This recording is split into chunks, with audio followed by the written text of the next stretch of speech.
বরাবরের মতো আজকে আমরা আবারও চলে আসছি কোনে আসছি পারে তোমরা ঠিকই দেখছেন শেফালির মা রান্না রিভিউ দিতে আসছি। শেফালি মা সুন্দর করে হাঁসটিকে আদর করতেছে, কিন্তু এটা কি হাঁসের সব পালকগুলো ফেলে দিচ্ছে, কারণ এই হাঁসটিকে রান্না করবে শেফালি মা নরম কোমল হাতে সুন্দর করে কিভাবে রান্না করে সেই রান্নাটা আজকে মূলত তোমাদের তুলে ধরবো আর রান্নার রিভিউটা দিব কিরকম খেতে হয়। যাক, সেটা বড় কথা না, বড় কথা মাংস কেটে ফেললো। এখন যে বিভিন্ন রকম শাকসবজিগুলো আছে যেমন টমেটো, পেঁয়াজ, আদা, রসুন এগুলো সুন্দরভাবে মিক্স করে নিচ্ছে, শিল্লি পাটে পিষে নিচ্ছে।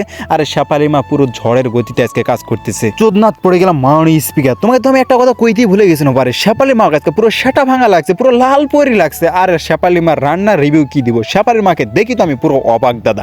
দেখ, সুন্দরভাবে পেঁয়াজগুলো কুচি কুচি করে নিচ্ছে, পেঁয়াজ তারপরে হচ্ছে টমেটো যেগুলো আছে সবকিছু কাটা শেষে এবার মাংসগুলোকে সুন্দরভাবে মিক্স করে নেওয়ার জন্য তৈরি করতেছে। তারপরে হাত দিয়ে যে পেঁয়াজ, রসুন, আদা এগুলো আছে এগুলো হালকা করে দিয়ে মাংসটি সুন্দরভাবে মিক্স করে নিচ্ছে। আরে মইনা, একবার তোমরা ভাবো শেফালির মার রান্না আর সেটা স্পেশাল হবে না, সেটা কখনো হইছে? তোমরা কখনো দেখিসিন বারে? তাহলে একটু ধৈর্য ধরো। আর বাবু, শেফালির মা হচ্ছে কি প্রকৃতি লাভার, প্রকৃতির সাথে যুদ্ধ করতে করতে ও থুকু প্রকৃতিকে ভালোবাসতে বাসতে সে রান্না করতে ভালোবাসে। এজন্য সে মূলত চলে আসছে একটি নিরিবিলি পরিবেশে, গাছের নিচে বসে সে রান্না করতেছে। তো কড়াইয়ের মধ্যে পেঁয়াজ কুচি দিয়ে দিল, তারপরে বিভিন্ন রকম যে মশলা আছে এই মশলাগুলো দিয়ে দিচ্ছে, দিয়ে হালকা করে কড়াইটিকে নাড়িয়ে নিচ্ছে।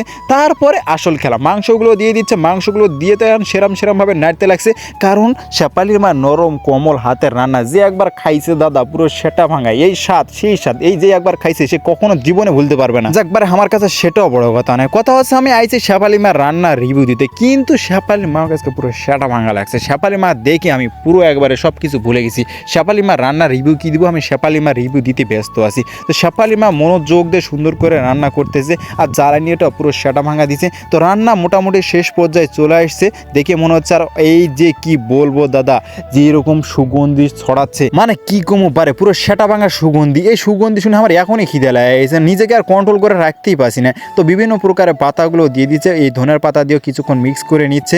একেবারে রান্না শেষ পর্যায়ে চলে আসছে, আর কিছুক্ষণের মধ্যে রান্না শেষ হয়ে যাবে।